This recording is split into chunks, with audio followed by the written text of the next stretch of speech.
लाकडांनी रचलेली चिता, त्यावर शांतपणे पडलेल्या महिला, बाजूलाच गळ्यात फासाचा दोर अडकवून उभ्या असलेल्या इतर महिला। हे दृश्य कोणत्याही चित्रपटातील नाही, तर मध्य प्रदेशातील छतरपूरमध्ये सुरू असलेल्या आंदोलनाचं आहे। केन बेतवा लिंक प्रकल्पासह इतर विकास प्रकल्पांमुळे विस्थापित झालेल्या कुटुंबांनी न्यायासाठी सुरू केलेल्या चिता आंदोलनाने आता अत्यंत भावनिक वळण घेतलं आहे।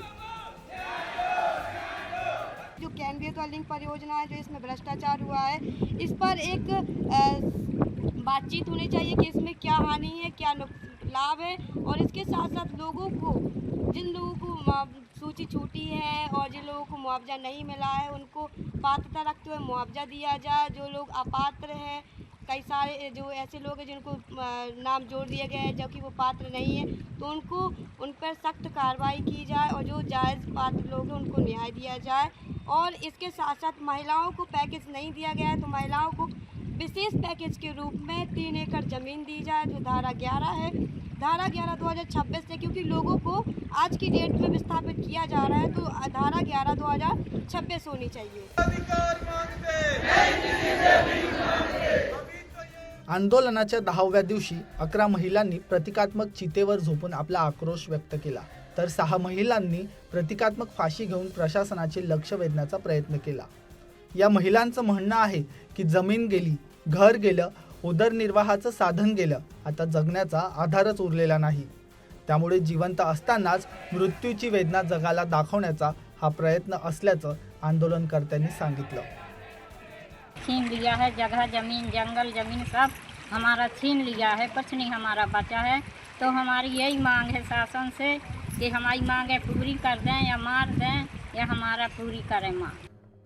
केन बेतवा लिंक प्रकल्पाबरोबरच मजगाव, रुंज, नैगुवा आणि NTPCच्या प्रकल्पांमुळे प्रभावित झालेली अनेक कुटुंब या आंदोलनात सहभागी झाली आहेत।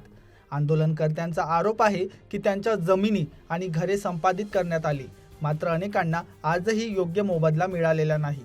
पुनर्वसनाची प्रक्रिया अपुरी असून अनेक कुटुंब बेघर आणि असुरक्षित आयुष्य जगत आहेत। ये पूरी परियोजना लोगों का शोषण करते हुए चल रही है। इसमें भयंकर भ्रष्टाचार हुआ, 400 करोड़ का भ्रष्टाचार अधिकारी कर्मचारी और सत्ता दल के नेताओं द्वारा किया गया। जनता आवाज उठा रही है, इसलिए उनको प्रताड़ित किया जा रहा है, उनके दबाया जा रहा है गलत तरीके से, इसलिए हम लोग यहाँ चिता पे लेटने को मजबूर है। जब तक न्याय नहीं मिलेगा हम लोग का संघर्ष जारी रहेगा, भली जान चली जाए, या तो न्याय मिलेगा या हम लोग यहाँ जान देंगे। या आंदोलनाचं नेतृत्व करणारे सामाजिक कार्यकर्ते अमित भटनागर गेल्या 7 दिवसांपासून आमरण उपोषणावर आहेत। आंदोलनकर्त्यांच्या म्हणण्यानुसार त्यांची प्रकृती दिवसेंदिवस खालावलेली असून त्यांचं सुमारे 5 किलो वजन कमी झालं आहे। प्रशासनाने अद्याप त्यांच्या आरोग्याची योग्य तपासणीही केली नसल्याचा आरोप करण्यात आला आहे। दरम्यान प्रशासन आणि आंदोलनकर्त्यांमध्ये आरोप प्रत्यारोपही सुरू आहेत। प्रशासनाने आंदोलनस्थळी केन बेतवा प्रकल्पग्रस्त नसल्याचा दावा केल्याचं सांगितलं जात आहे, मात्र आंदोलनकर्त्यांनी प्रभावित महिलांसह व्हिडिओ प्रसिद्ध करत हा दावा फेटाळून लावला। त्यांच्या मते मोठ्या संख्येने प्रकल्पग्रस्त कुटुंब या आंदोलनात सहभागी आहेत। आंदोलनकर्त्यांनी जमीन संपादन प्रक्रियेवर गंभीर प्रश्न उपस्थित केले आहे। त्यांचा आरोप आहे की भूमी अधिग्रहण, पुनर्वसन आणि पुनर्स्थापना कायद्याच्या भावनेनुसार प्रक्रिया राबवली गेली नाही। तसंच काही पात्र कुटुंबांना मोबदला मिळाला नाही, तर काही अपात्र व्यक्तींना लाभ दिल्याचा आरोपही त्यात करण्यात आला आहे। या संपूर्ण प्रकरणाची निष्पक्ष चौकशी करण्याची मागणी आंदोलनकर्ते करत आहेत।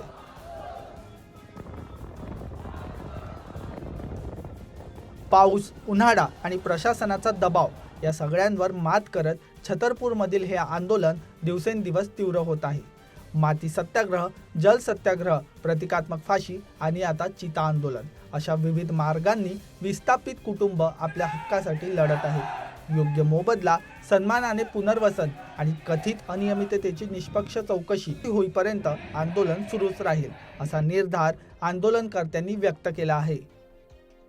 विकास प्रकल्प देशासाठी महत्त्वाचे असतात, मात्र या विकासाची किंमत जर एखाद्याचं घर, जमीन आणि आयुष्य असेल तर त्या विकासासोबत न्यायही तितकाच महत्त्वाचा ठरतो।